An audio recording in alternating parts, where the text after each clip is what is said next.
Welcome, this is INFINIX Hot 30 and I'll show you how to check battery temperature with Ampere App on this device.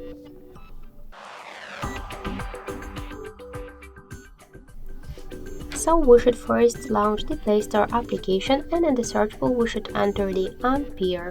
So now we should get this application, that's why tap the install button and wait a couple of seconds.